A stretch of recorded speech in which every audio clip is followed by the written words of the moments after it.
حیدرآباد سے یہ پوچھتے ہیں کہ جو لوگ سود پر پیسہ دیتے ہیں ان کے یہاں نوکری کرنا کیسا ہے؟ دیکھیں، کسی کے یہاں بھی نوکری کرنے کا جو مسئلہ ہے اس کی بنیاد اس بات پر ہے کہ آپ کو وہاں کیا کام کرنا ہے۔ اگر کام جائز ہوگا تو ان کے وہاں نوکری کرنا بھی جائز، اور اس پر جو آپ کو پیسے ملیں گے وہ پیسہ لینا بھی جائز۔ اور اگر کام ناجائز ہوگا تو ان کے وہاں کام کرنا بھی ناجائز اور اس کا پیسہ لینا بھی ناجائز قرار پائے گا۔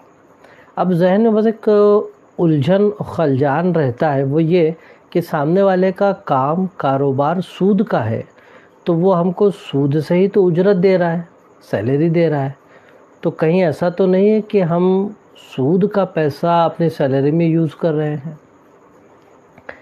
تو دیکھیں، حرام مال کے سلسلے میں ایک ضابطہ یہ ہے، اس کو اعلیٰ حضرت سرکار نے بھی فتاوی رضویہ کی 9ویں جلد میں لکھا ہے کہ جب کسی مال پر نقد اور عقد مال حرام پر جمع ہو تو اس کا لینا حرام ہوتا ہے، ورنہ نہیں۔ کیا مطلب نقد اور عقد کا جمع ہونا؟ نقد اور عقد کا جمع ہونے کا مطلب یہ ہے کہ مثال کے طور پر کہیں سے رشوت میں 2000 روپے ملے ہیں، تو بیع نے وہی 2000 روپے لیے اور دکاندار کو دکھائے کہ اس 2000 کے بدلے میں یہ چیز دے دیجئے، تو یہ ہو گیا اس پر عقد۔ اب اس نے وہ چیز اٹھا کر دی اور آپ نے وہی پیسہ اس کو دے دیا، تو یہ اوپر اس کو عقد ہو گیا، تو اسی طرح نقد ہو گیا۔ تو مال حرام کے اوپر نقد اور عقد دونوں جمع ہوئے، اب اس پیسے کا لینا اس کے لیے جائز نہیں ہے اور مال میں بھی خباثت آ جائے گی۔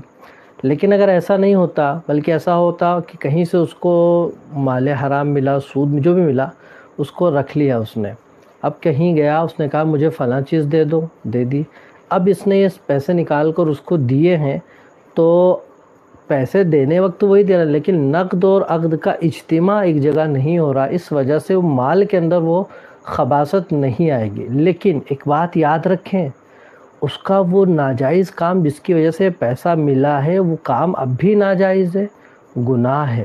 یہ جو سیکنڈ معاملہ کر رہا ہے اس میں یہ حکم ہوگا۔ تب جس کے ہم سود کا جس کا کاروبار ہے وہاں ہم کام کر رہے ہیں، تو اس کو پیسہ کیسے حاصل ہو؟ عموماً ابھی جو طریقہ رائج ہے خرید و فروخت کا وہ یہی ہے کہ نقد اور عقد جمع نہیں ہوتے۔ تو ایسے کہ یہاں اگر کوئی نوکری کر رہا ہے، جائز کام پر ہے تو پیسہ لینا جائز، اور اگر ناجائز کام کا ہے تو اس ناجائز کام کا پیسہ لینا ناجائز ہوگا۔